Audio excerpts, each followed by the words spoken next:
He's continuing with the description not only of who Savitri is now, but who she has been eternally.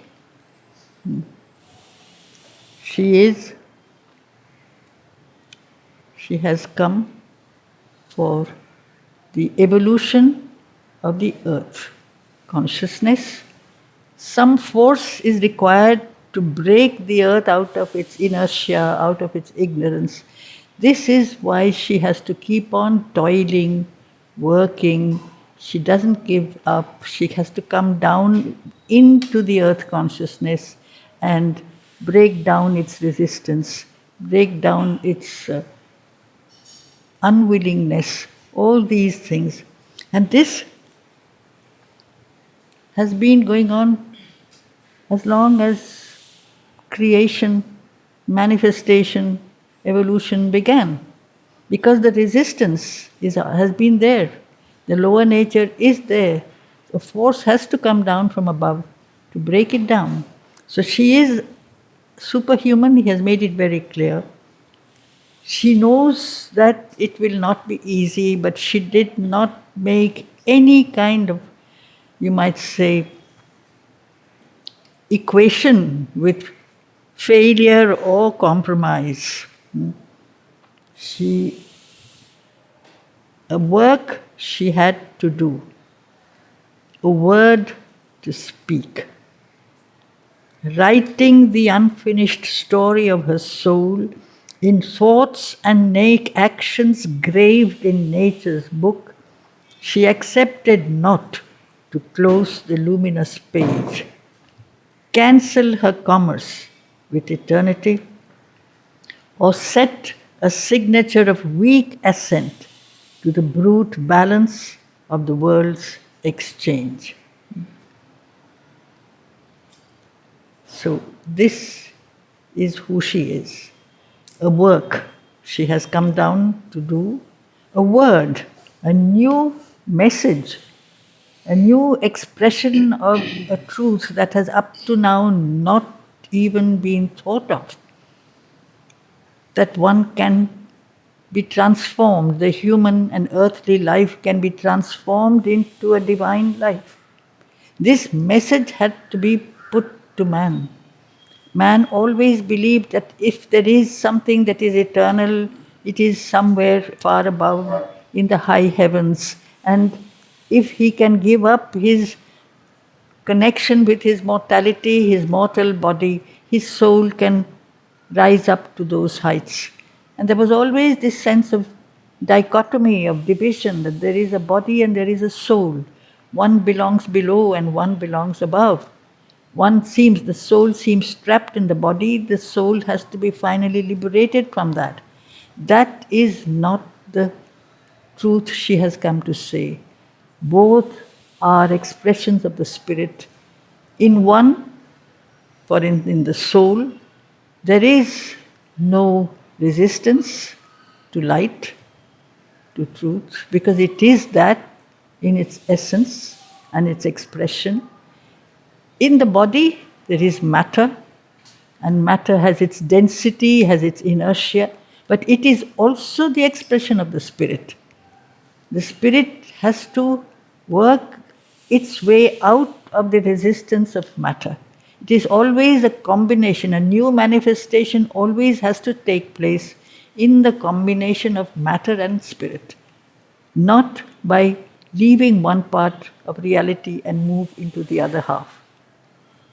Because otherwise you cannot have a new world. A new world has to have a material and clear foundation, and that foundation is in matter. Matter will not go. Matter has to lose its inertia and transform itself into what it essentially is. It is energy, it is spirit, it is consciousness. This consciousness has been trapped, it has to be brought out into the open. If we look at all these ancient mysteries, whether you have the Greek mysteries, the new creation, the new manifestation, for them was a meeting of sky and earth, Uranus and Gaia, or whatever Gaia, I'm not sure how it's pronounced, but Gaia is Mother Earth, Uranus is sky.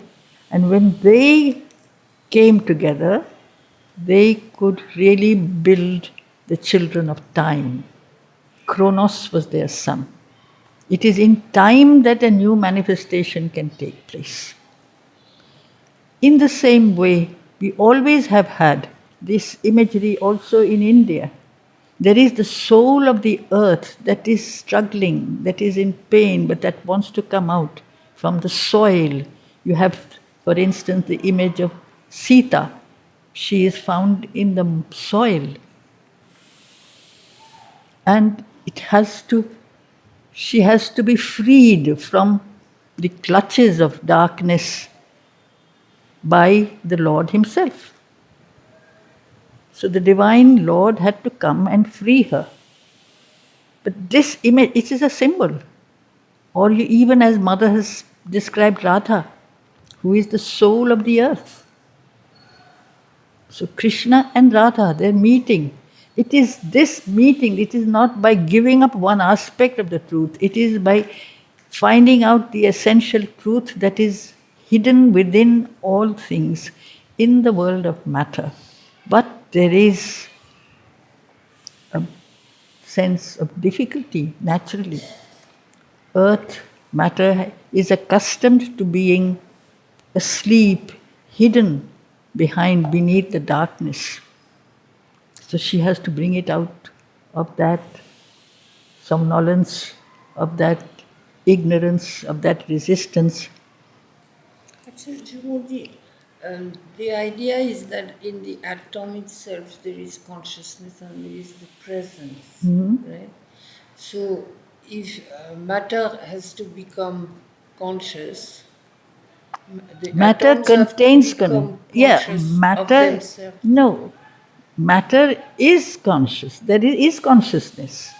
This atoms have consciousness, but they are covered over by layers of impurity, imperfection, ignorance, So unconscious. Those layers have to be removed. If all that is removed, then you have the energy remaining, right? Yes, the pure. So then, when, let us imagine, if all that is removed, once all that is removed, then matter is going to be luminous. Yes. And matter is going to be pure energy then. Pure energy, but it doesn't mean it will be without form. It's a density of the spirit.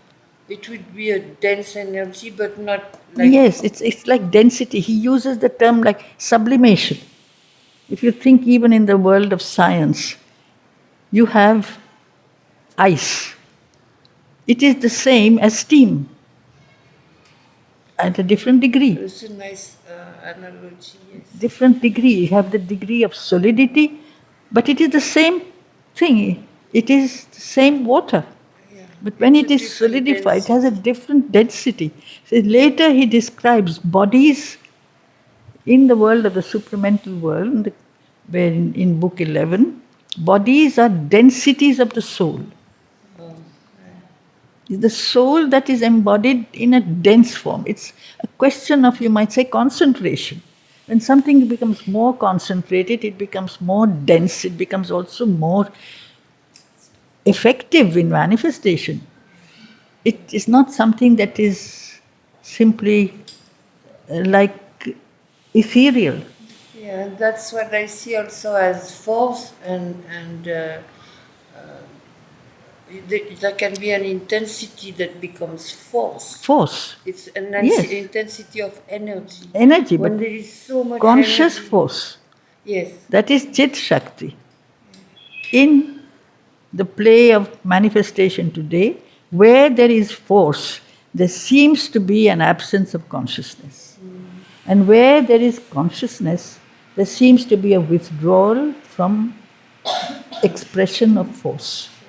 But the two are aspects of the same. It's like Sri Aurobindo and the mother. Now there's another question, if you don't mind. Is that, okay, we have night and day, right? Mm-hmm. Now, when everything when we don't need the night, how do you conceive of the planets and the sun moving? The Earth would become Come. luminous, Yes, I suppose and so. we don't need You don't the need night anymore. No, you How is don't. it going to turn? It will turn around the light. like a sun then? Yes. That should be, yeah. So then the Earth is all luminous. There won't be a duality. There won't be There a won't be debate. duality. No. So there cannot be the night. There cannot We can be say night and night. day. Night is another name. It's another expression. It won't be the same. It's not. When there is oneness, it doesn't mean sameness. Oh, yeah. It's an expression of different modes, different aspects. All of us can be expressions of the divine. It doesn't take away from each one our uniqueness, because Oh, yeah, sure. infinite manifests himself infinitely. So there is no need for uniformity. Yeah, it's like there is no, she is she and there's nobody else that is she. Yes, She's the but she's only an one. expression of the She's truth. the only one. Yes, but all are the different aspects of the Of the truth. truth. That's all. Okay, thank you. Is it a little better? Yes. Okay. Oh, I didn't pursue it, but Mother is the expression of Sri Aurobindo's consciousness. She puts it into manifestation. So she says about herself and about Sri Aurobindo, Lord, thou hast willed and I execute. So there is a consciousness that wills, there is a force that executes that consciousness and puts it into manifestation. That is Savitri. And that is exactly what Sri Aurobindo replied when he was asked, when you are describing Savitri, are you talking about the mother? And he said, yes. She is the force of change.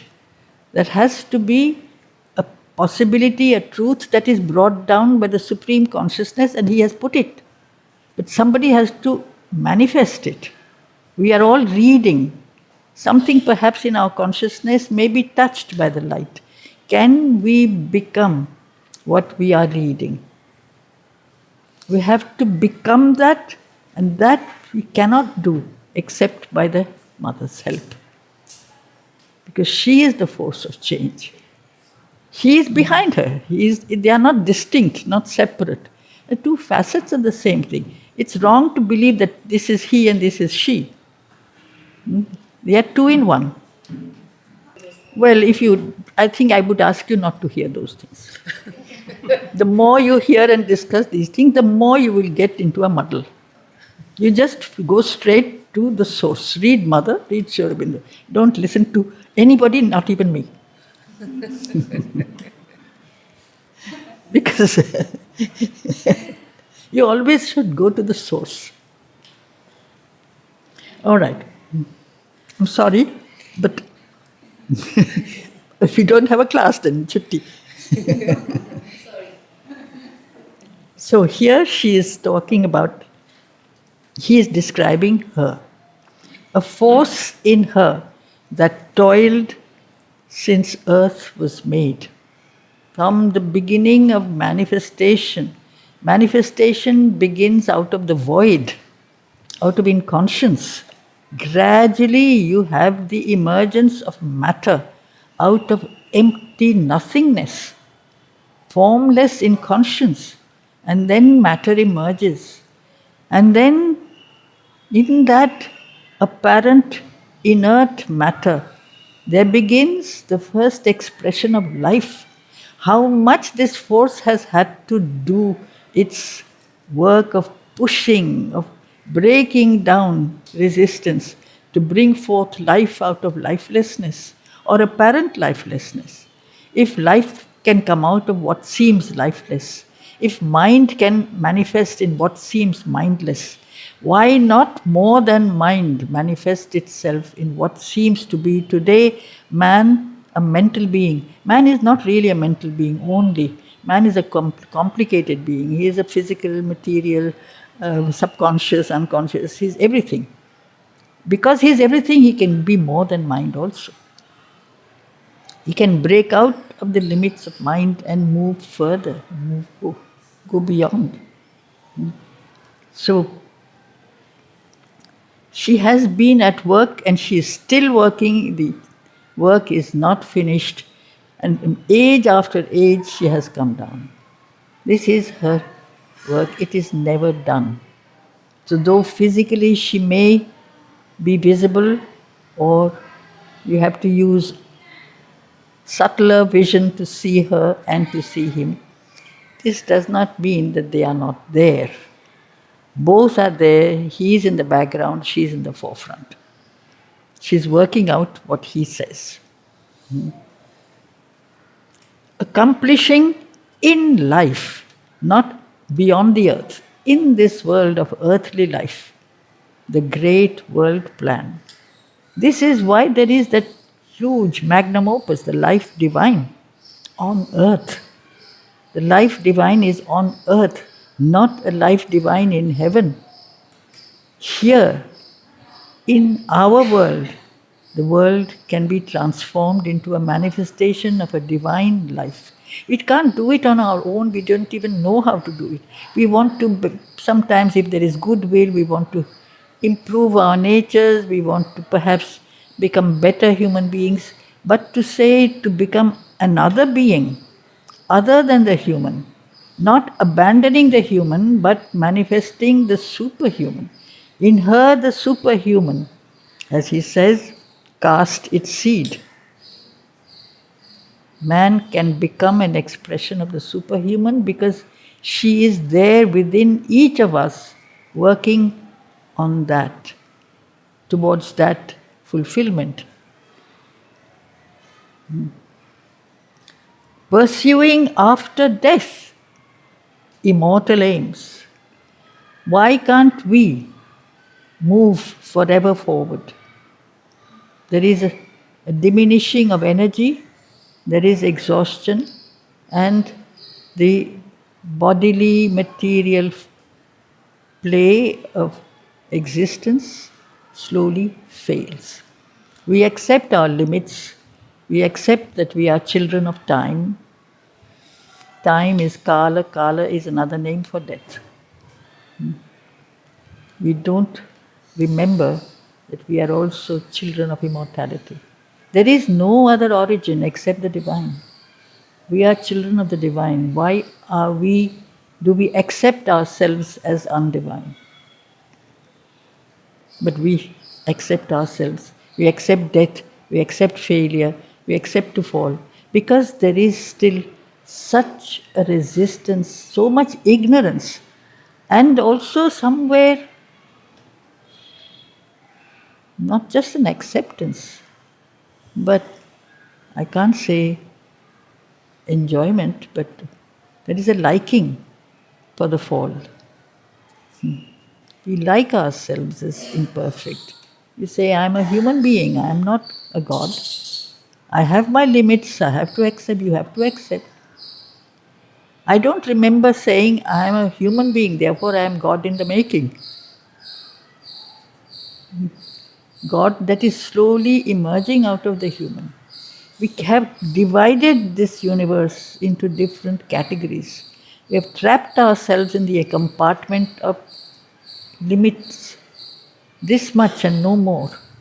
This much I can do, this much I can think, this much I can achieve, more than that I cannot. It is to break down this that she has come. And who are the ones that resist? The very ones whom she has come to change. That is the problem. The very human beings whom she has come to change, those are the ones who resist her most. It's not as if we participate happily and say, yes, I'm yours, do with me what you like, what you can. This was the sentence Mother uttered over and over again. You do, que ta volonté soit faite. Do thy will, not mine. We don't have a will. It's only the divine's will. For that, there has to be the abolition of the ego, the abolition of ignorance, of limitation. But we identify ourselves with our ego. There, the problem. So all this is the reason why we seem to have failed all this time. But she will not accept this as final.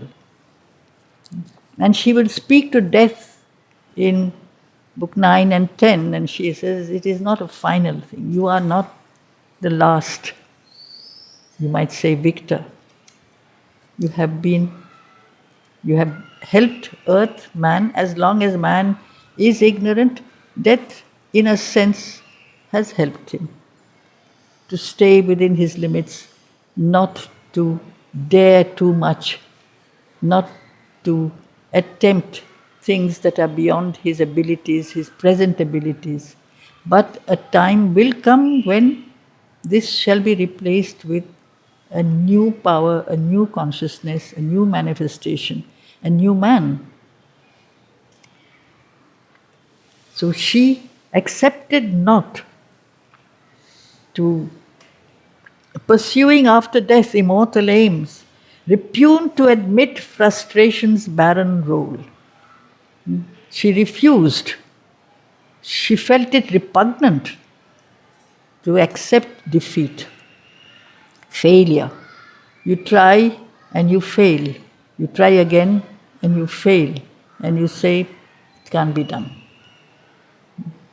She is a warrior princess. The power of love that has come down is also strength, is also knowledge, is also force. They are all different aspects of the mother. This force will break down resistance. She has come out of love. It's very surprising because when she talks about the 4 aspects of the mother, at least it surprised me, which aspect of the mother is the most intense expression of love? Of the Mahakali, she says. It's not Mahalakshmi. It's Mahakali. She will battle. She will fight against opponents. And those opponents are inside us as well. They are not around us. We embody all our resistances. And she will battle against that. Fight. Because she is our mother, she will fight for us. For our own liberation. But she will not allow herself to fail, forfeit the meaning of her birth in time. Because if she did, her meaning of the birth, Savitri is born. Savitri has made an attempt. Savitri attempt to conquer death. Savitri fails to conquer death. Then there is no point in her coming on earth. She will not accept that. We do that. We may all have dreamed somewhere at some point that there is a divinity within us. That divinity within us has to come out into the open in spite of ourselves. If by effort, concentration, sincerity, tapasya, each one according to his nature, tries to bring out of himself that perfect presence that is hidden within. We try. But again and again we fall back into the commonplace, ordinary state of semi-consciousness, dullness, inertia, fatigue, all these things that drag us down inevitably. So there is as if all our efforts are frustrated and lead us nowhere. We want to climb, but what goes up comes down, we say. That is the pattern. Has always been the pattern. She will not forfeit the meaning of her birth in time. She is not going. You know what is to forfeit, no? To lose the right to claim something. She has lost that right. She has come into the world of time from the world of eternity. She is not going to really have come for nothing. She has come in order to make the children of time, children manifest eternity. The two are not opposites. This was always known. Darkness and light are not opposites. Darkness is hidden light. It's hidden. In the darkness is light. Very well hidden, but hidden. So she repugned to admit frustration's barren role, forfeit the meaning of her birth in time, obey the government of the casual fact the way we do. We mean well sometimes, we want to do things, and then a circumstance, an event, a fact, an obstacle comes on our path, and you say, I wanted to come to the class, but I met with an accident, which was not my fault, I feel. Somebody else came and hit me from behind, as it happens nowadays. Why can we not be free from this? We are not. I always have students who come, and some who always say, this one is not coming, she's not well. So and so is not well, so and so is not coming, so and so is. And it's true. Very likely they're speaking the truth and they are not well. Why? Why do we give in to unwellness? I am not always well, nobody is always well. Somewhere we obey the government of the casual fact. We can't fight everything on every level, so we try to feel a divine consciousness within. The external life goes on, and the external life has its own pattern and play of forces, and there all kinds of things happen. Or yield her high destiny up to passing chance. So you get two terms, high destiny. She has come for this, to the work she has come to do. Her destiny is to manifest a new world. Chance will say, you won't be able to do it this time, there are too many difficulties. Chance is a word we often use. It's part of the vocabulary of ignorance, I feel. What is chance? It's a moment in time. I don't know what brought about this moment, because I'm ignorant about what has brought this moment. I'm ignorant of what will follow from this moment. So this moment for me I call chance. But nothing stands, it's not a moment that stands by itself. It is part of a play of energies. Since I cannot understand what has brought about this moment, and I cannot recognize what will follow from this moment, I tend to call this moment chance. It is part of my very short-sighted vision. I am very ignorant, I cannot see. And we are part of this world. Our understanding, our vision is so narrow, so small.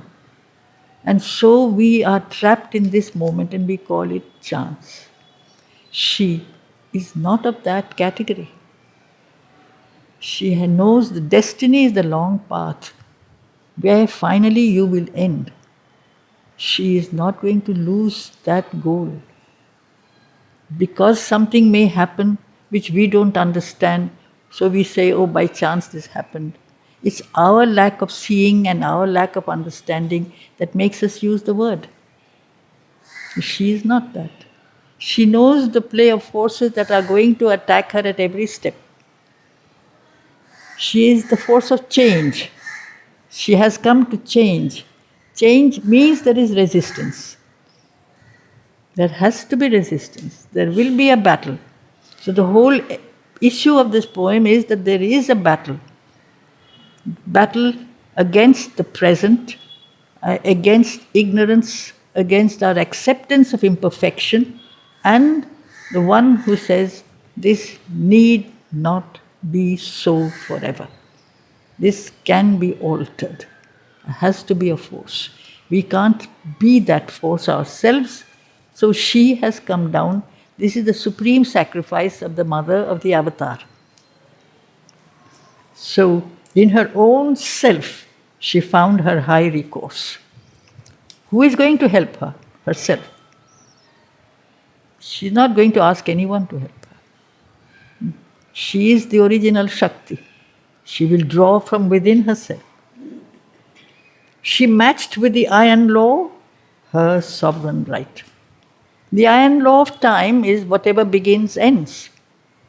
Whatever is born dies. She is a projection of the eternal. She is the supreme. She has the right to break the law. Kings had the right to break the law. Others didn't. They made the law so they could break the law. Always that has been the truth. She is the supreme, an emanation of the supreme divine who sent her down on earth. It is her right, therefore, to break the law of death, the law of ending, the law which is born out of ignorance. Her single will opposed the cosmic rule. Up to now, this pattern of, as you say, darkness and light, the earth turns towards the sun, the earth turns away from the sun. That's why we have night. We turn towards the sun, we turn away from the sun. We can't bear the sun too much. We are unable to stay in the light always. There is a certain incapacity, a weakness, an impurity in us. All these things have to be altered. It's a very slow, long process. We cannot turn towards the sun always, but in the end we can become the sun. We can become manifestations of the sun. Otherwise, as long as we are turning, we move towards, we move away. That is night, that is day, that is night. And the earth has another problem. The earth is turning around the sun, but it also turns around itself. That is the egocentric earth. Our lives turn around our little egos. So we are turning around ourselves, and this little self is also turning around some light, but turning away from the light when it becomes too much. So this division has to go. So first the ego has to go, ignorance has to go, darkness has to go. Until then, the cosmic rule remains. She has come to oppose this law, to stay the wheels of doom. This greatness rose. So the image of the wheel, the chariot that crushes everything before it. Nobody can stand before this wheel of doom that rises and falls and crushes all in its way. She has come to stay. To stay is to check, to stop. It is not inevitable. How can she do it? She has to face that suffering in her own personal life. That is when you come back to the narrative. She has come to save the earth from pain. The ultimate pain is death, from suffering, from ignorance. All these things have to enter into her immediate personal existence. She has put on a human embodiment. And in her human life, she has to go through these things. You can't fight an enemy unless you know the enemy from very close. So she has put on this human aspect. At the unseen's knock upon her hidden gates, the knock, the threat of death. And there, you see, in the story, in the epic, there is never a continuous narrative. There is what is called anachronisms. What is called what? Anachronism. What has gone before what is to come later is mentioned first. What has gone before will come later. It doesn't follow a logical sequence. Perhaps because we live in a circular, spherical world. Where does a circle begin? Where does it end? If we are part of a linear plan, this one stage will lead to the next. So here you have this, in the epic pattern you always have this. So we have not been told yet what has gone before Book 1, Canto 1, Book 1, Canto 2, that she knows the day when Satyavan would die. She has been told. And because she has been told this a year before the event, she had had 1 year to prepare herself. That is Book 7, Book of Yoga. In her human embodiment, she had to also prepare herself. She has to face the difficulty that any human being has to face. Only then can she save the human being. The lines come when Narad says, how can he heal the pain he never felt? If the divine has to heal our pain, he must feel our pain. He must become like us so that we can become like him. So this is the relationship between man and God. Very close. So upon her hidden gates, her strength made greater by the lightning's touch. That knowledge of sudden death, of pain that will come, had made her determination, her strength, even more strong. Lightning usually burns up, burns down that which is very weak. But it also illumines and strengthens that which is strong. So in her, that sharp statement made by Narad will make her stronger. She awoke from slumber. Her strength, made greater by the lightning's touch, awoke from slumber in her heart's recess. That strength until then was not required. As the canto had begun, it had told us till then she had never known pain. When she was growing up in her father's house, she was surrounded by love and beauty, joy and harmony. She did not feel the need to change anything. We have to go through difficulties before we realize that things have to change. There is always a meaning when difficulties come. When there are no difficulties, everything is smooth, everything is very harmonious. You say, why should I change? My life is fine. Everything is beautiful. As it basically is. But if our consciousness doesn't go far enough, we say everything is lovely. What need is there to change anything? The gods don't feel the need to change. They live in their own world of harmony, of light, of bliss. They don't come across opposition to their will. So they live happily. It is man who has all possibilities in him. Man is an expression of light, he is also an expression of darkness. As Mother taught the little children in the kindergarten, the mountain path moves in two directions, all depends on what you put behind you. The path goes up or the path goes down. The same path. You put what you put behind you. If you put the lower world behind you, you look at the sun. If you put the valley in front of you and you turn your back to the sun. So we move sometimes up and sometimes down. But she had never needed to bring out that strength that was hidden in her. Awoke from slumber in her heart's recess. That strength woke up. It bore the stroke of that which kills and saves. Her nature bore the stroke of that blow, that knowledge, that promise of pain, which kills the weak, kills also her sense of not. Until then she had not felt pain, so she had not felt the need. So that it kills her sense of acceptance of this present harmony. Everything is beautiful. This has to go. And it is because we get a blow, it may destroy the weak, it strengthens the strong. The greater you are, the greater your difficulty. The greater your perception of the difficulty.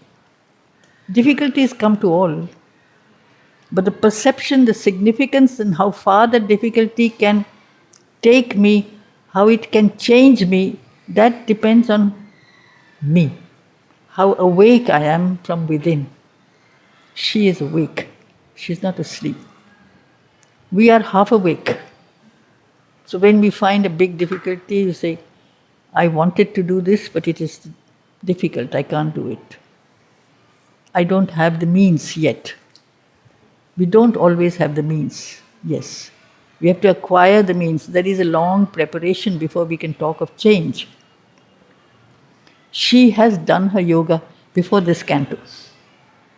That is in book 7. So she is ready for it. It bore the stroke of that death which kills, which saves. Death has to make us, oblige us to no longer to relate to darkness, to inconscience, to ignorance. If we want immortality, we should remove our relationship with death. That's easy to say, but it is something that goes down deep into the very essence of inconscience. And we are rooted in inconscience. The problem with us is that our roots go down deep into the darkness.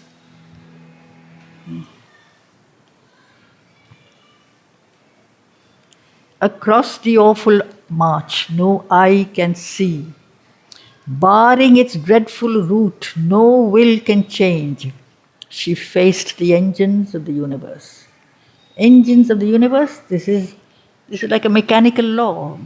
Begins, ends. What rises, falls.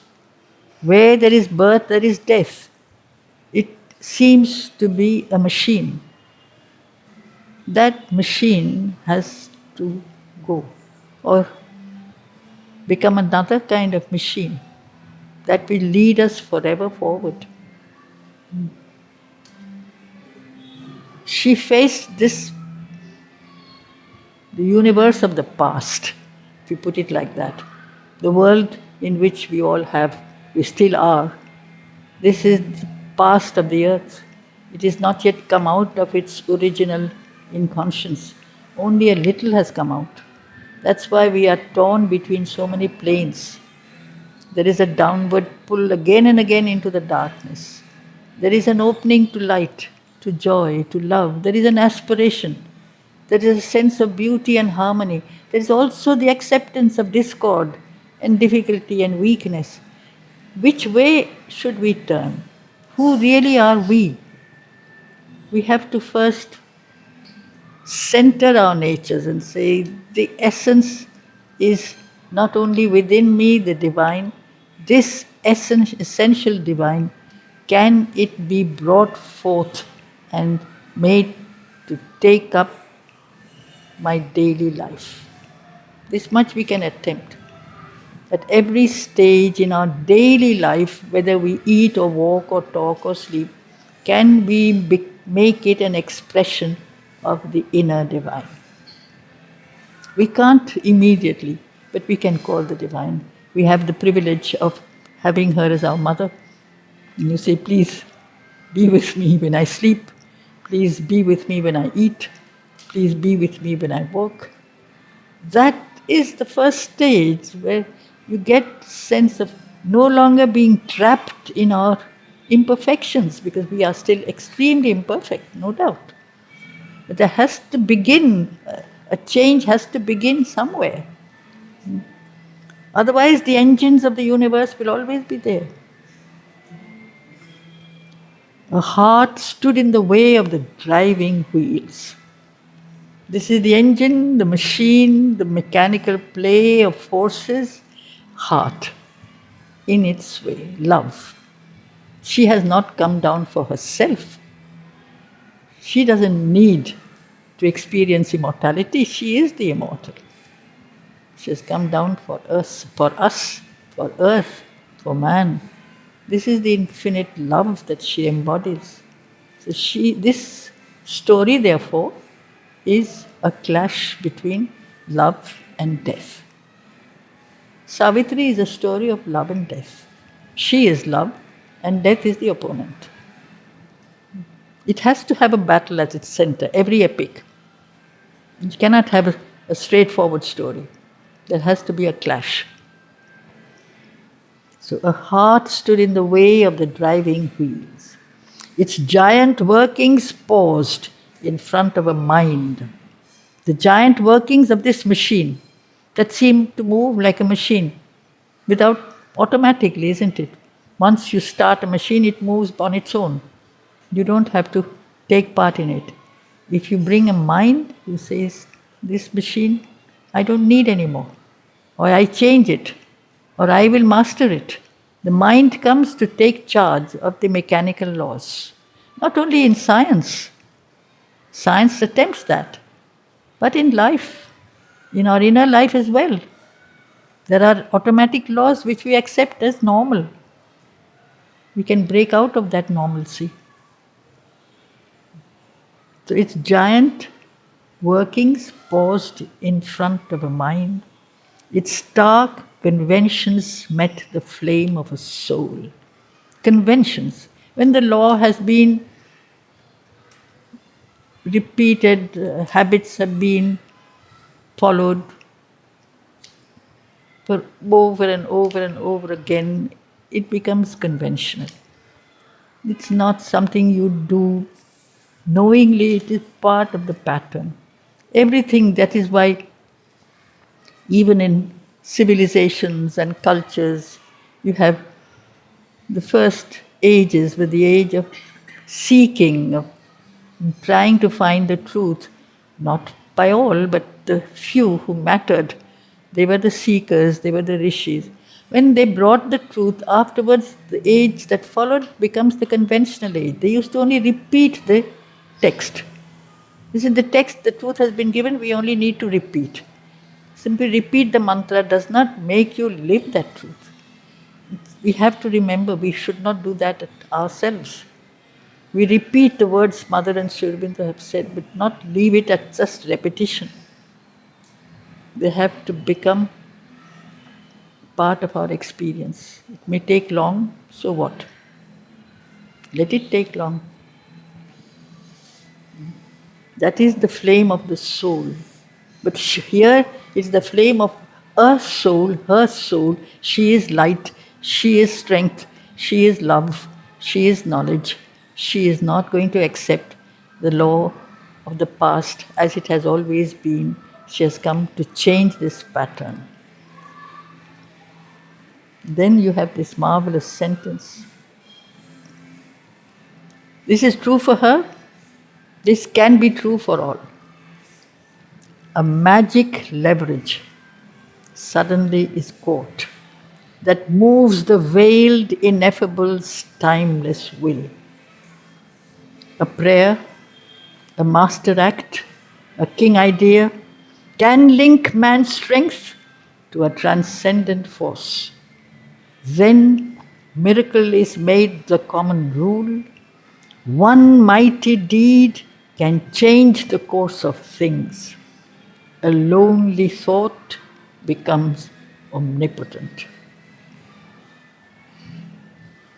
So this can be attempted, and sometimes has been attempted by some. A genuine prayer. What is a prayer? It's a call from that which is divine inside me to the divine above me. And the call itself is a divine movement. So it is an intensity of calling, and that is what gives me the, you might say, support. I am not for that time, I am not just me, this little me. I become connected to a power greater than me. That is the power of prayer. If it is sincere, it can do so much. A master act. There are actions, there are men who can and have done extraordinary things, because even if temporarily you forget yourself, you forget your weakness, you forget your littleness, and you break into some kind of heroism, of self-giving. For a while you are not you. You become the channel of something greater. Maybe it won't last, but for that moment. These are what heroes are. They are not concerned for their own personal selves for that time. They become instruments of a greater force, which makes man, these people, make them achieve things that are incredible. Or even in the world of thought, a king idea that have been, every age starts with a vision, a dream, a new possibility of truth. That is the sovereign idea. Then you try to put it into practice and you come up with all the obstacles that you have to overcome. But there has to be a goal. This has been there in our earthly life. When we speak of all the great dreams that we have had, say the dream of liberty, of equality, these are things that really require an abolition of the ego, which we did not have, we did not do. So we don't have liberty, nor do we have equality. But the idea itself is a projection of the divine. That's why Sri Aurobindo made the comment, when you have in the French Revolution the term of liberty, equality, fraternity, it didn't work out in the end. He said they should have started with a fraternity first. That means when you lose your attachment to your little self and you become part of a greater whole, that is the brotherhood of man. There's no longer this sense of being trapped in your littleness. Then you are free. When you have surrendered yourself to a divine goal, you are truly free. You don't belong to your little self anymore. But we don't remember those things. But still, they have sometimes touched the earth's mind here and there. Some have felt something. They are the leaders of the race. Then miracle becomes a common rule. One mighty deed can change the course of things. Man can become a vessel of a force much greater than himself. A lonely thought becomes omnipotent.